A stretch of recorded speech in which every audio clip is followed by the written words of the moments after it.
Hi guys, good morning. So this is really a revision class on subsidiary books. I think we discussed subsidiary books without videos actually, and we've done a pretty good job. But I just thought I'd make a video just for revision purposes for you to go back and look at it, and just to make sure you're comfortable with subsidiary books. Okay, let's get through this pretty quickly. I'm going to use the PowerPoints, and then yes, I'll flick into some sort of note writing, but primarily we'll go through this use of the PowerPoint. So subsidiary books. What are subsidiary books? All right, subsidiary books. Subsidiary books are where we first record the business transaction. And when I say record, yes, where we first neatly record the information prior to entry into the ledger, or into the ledgers, if you like. That really should be an S, into the ledgers. Let's just go back to the original, to the beginning here. Remember that we have, really at the beginning, we have our source docs, right? Our source documents. Yeah. So when I say our source documents, I'm talking about receipts. I'm talking about invoices. I'm talking about credit notes. I'm talking about bank statements. Yes. I'm talking about till rolls. So we have all of these, the source docs. The question is, we need to take this information and put it neatly, if you like, into diaries. And this is what subsidiary books are. So we can put all these away, file them safely, file away, right? And we can start getting that information into our accounting structure, so we can end up, if you like, with a nice set of a nice structure. The aim here really is to get to this A, if you like, yes, plus E plus D is equal to C plus L plus I. This is what we're trying to get to. We're trying to give this to the client. We're trying to give this information to the client, nice and neat. But this is where we're starting with. This is where we're starting from. So the question is, how do we get from here, yes, if you like, to here? Yes, how do we get from here to here? And so we start with those invoices, and then we go first of all into the diaries. All right, let's go back to our PowerPoint. So we have our diaries over here. First place where our business transaction is recorded for the first time prior to entering to the ledger. We have 6 of them. Sales day book, purchase day book, sales returns day book, purchases returns day book, the main cash book, and the general journal. Now the sales day book is used for trade credit. When I say trade credit, we have sold some goods on credit, and as a result we have issued invoices. We have sent out invoices to our customers. Whenever you hear the term customer, think credit. Yes, so we have sent these goods to our credit customers. We've sent them invoices, and the invoices, if you like, are very much in order. You know, we generate them. So you might have invoice 001, invoice 002, invoice 003. So nice and neat. We take these invoices and we record them in the day book. Yes, the purchase day book is really the reverse. We have bought some goods on credit, and we receive invoices from the suppliers telling us how much we owe and what the conditions of payment are, and, if you like, the same sort of blah blah blah. So then we have our sales returns day book. So we've sold some goods to a credit customer. He or she isn't happy with them, and they send the goods back to us, and then we send them a credit note. Now, when before they sent the goods back to us, we had a record of them saying they owed us a certain amount of money. But the reason why we send a credit note really is because we're saying, listen, you don't owe us this much. Here's a note to reduce, if you like, what you owe us, and that's referred to as a credit note. Yes. The purchase returns day book really is the reverse of that, where we're not happy with some goods and we send the goods back to the supplier, and then the supplier sends us a credit note. Yes, that's what's really happening. So the key point here is that all these pieces of source doc paper and information we need to record, if you like, carefully, yes, and neatly, so that we can carry on processing that information and trying to get it through, if you like, to our final destination. Right, then we have a main cash book. This cash book is slightly misleading. The term really should just be everything to do with cash and checks, really. Yes. And really what we're saying here is that it's used to show cash sales, cash purchases, receipts from our credit customers. So our customers, people who have sold to on credit, now pay us. We record that information in the cash book. When we pay our suppliers, we record that information in the cash book. And then finally, we have our general journal. And general journal, fundamentally for now, is used to record all instances of unusual transactions. Yes. And we'll discuss those things that aren't happening often. We have other situations, but for now, unusual transactions. Okay, let's carry on. Right. And fundamentally, we're looking at trading transactions on credit. Yes. And like I said here, the sales day book consists of a list of credit sale transactions. And look at them. Here we are. We sell some goods on credit to E. Doyle, A. Sparks, T. Young, and some more goods to A. Sparks. Nice, neat invoice numbers with the amounts. What do we then do? We record everything nice and neat in a diary. Date, details. Yeah, you have the invoice number on this occasion, you have the reference, and you have the amount. And you can see we add everything nice and neat at the bottom on the last day of the period. So typically, whether you look at things monthly or weekly, that will really depend on the traffic, if you like, yes, on how much you're selling. If you're selling a lot a week, or it might even be a day, you might want to tie things up at the end of the day and have a new page, if you like, for a new total. Yes. So really it depends, if you like, on the traffic. But fundamentally, get everything in there and add a total. In the purchase day book, what we're saying here is, if you like, we have, this time we're receiving invoices for goods that we have purchased on credit. Here are examples. We bought some goods. The invoice numbers, you can see them on the different days. And here's the day book. The details, the invoice, and the amounts as well. Situations here, like I said, where we have received goods that we've sold on credit previously, and these have been returned back to us. And here we are. We have examples of these transactions. And we issue them with credit notes. You can see the credit notes are quite nice and orderly as well. CH 702, 703. We've issued these to the client. And we nicely, neatly record those. Yes, nicely, neatly record those and add the total again. And you can see a reference here to a certain ledger. And we'll come back to that later on. I mean, I'll say that because we have discussed this topic, you can see clearly that because we're talking about T. Young, it says sales ledger, A. Sparks sales ledger. And I mentioned earlier that we have 3 types of ledgers, right? You can see that these individual names are going to this individual ledger, this list of individual customers.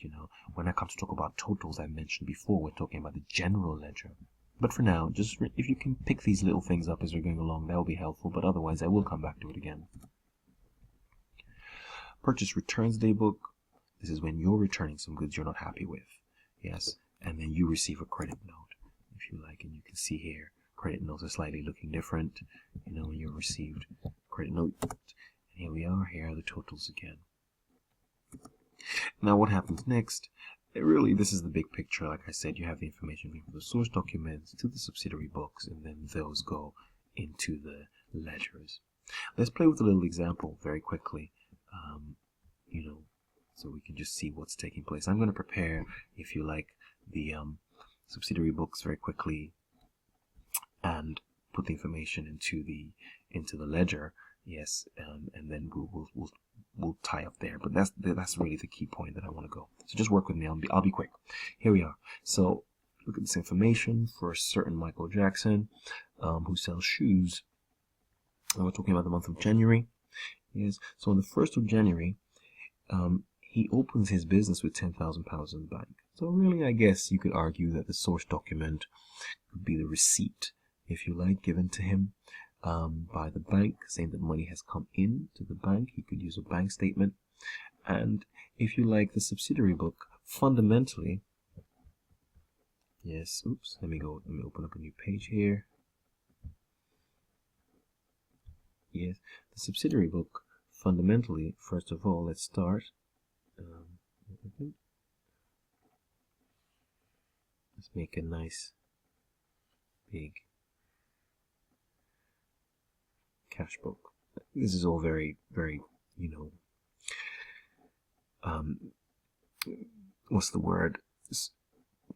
It's not too, it's just to get you understanding the information very quickly. And so we have capital of 10,000 in here. I'm going to create two areas, and I've done this usually in class, other and customer. Yes, just because, so that other and customer, you see supplier,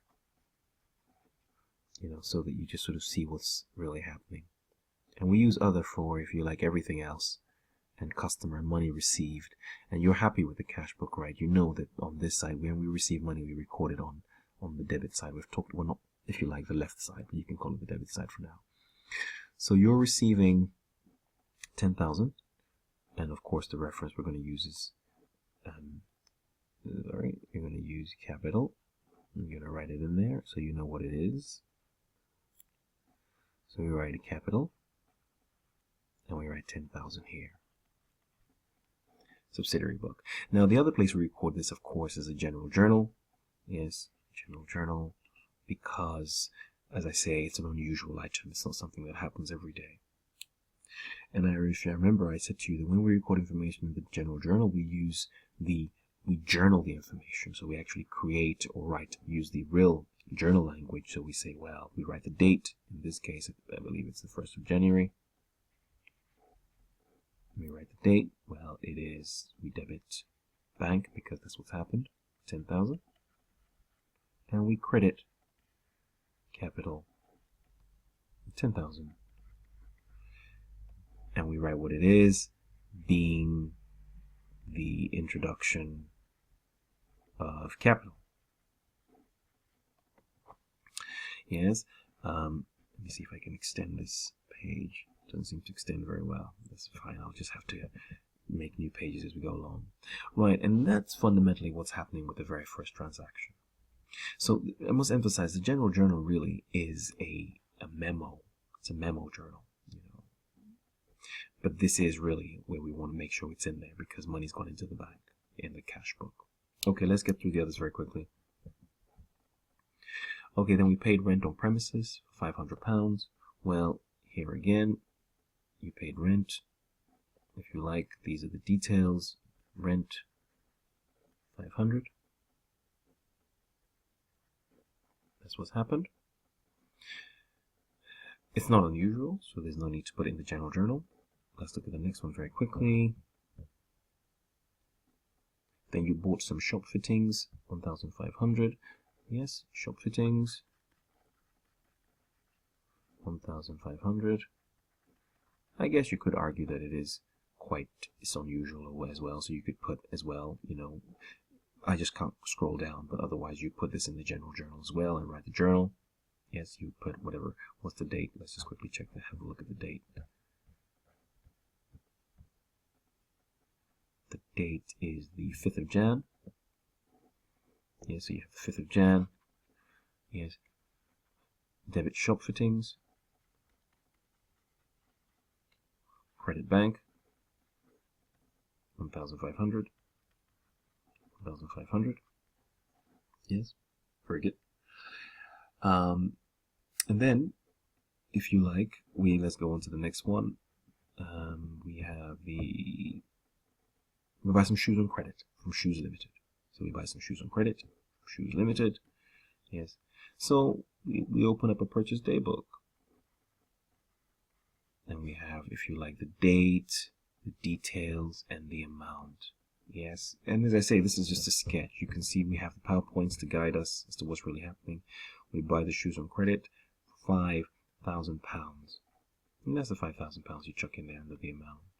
Yes, and you put the details, shoes, write the name of the person we're talking about, Shoes Limited, if you like. And we have the date. Put the date in there. And then we do the same. We sell some shoes on credit to Whitney Houston. Yes, shoes on credit to Whitney Houston for 1,000. Yes, you open up a sales day book. exactly the same thing. You have the date, the details, the amount. Yes, you have Whitney Houston. You have the date, you write the date in there. And you have the amount. Where are we? Over here. You have the amount for 1,000. Then you have the same thing to Elvis for 2,000. Yes, and that's it, pretty much everything going in there. Then you return some shoes to Shoes Limited worth 500. So you have a purchase returns daybook. Oh, actually, sorry, let's just check who returned it. Do you return or did Elvis? You return some shoes, so exactly. So a purchase daybook, exactly the same thing. Yes, D-A. So you return some shoes, purchase returns daybook, 500. Shoes Limited, you return some shoes. And then you have the situation where Whitney Houston paid £800 by check. So Whitney paid 800, you received 800. So here we have it under customers, 800. And it's Whitney Houston. Yes, you received 800 from her. And you paid 4,000 by check. And this time you have it under suppliers. So it's under this heading over here somewhere. Yes, and it's just I don't have enough space. It's not a very big page, but ordinarily I would have the 4,000. Yes, if I get rid of this, for example, just for now, so you can see what I'm doing. Put the 4,000 here. Yes, and you have Shoes Limited, and that's the 4,000 going over there. And where are we? Finally, is it finally? Yes, finally, Elvis closed his account by paying by check. So what happened with Elvis was that we sold to him on credit for 2,000. Did Elvis returned some shoes worth 200. So actually, I've skipped that. Elvis returned some shoes worth 200. So we should have a sales returns daybook here as well. So DA amount 200. Elvis wasn't happy. He returned some goods to us. So he closes his account. So we sold 2,000 worth to Elvis. He returned 200. So we received 1,800 from Elvis, fundamentally is what it's saying. So we have under customers 1,800, and we have Elvis.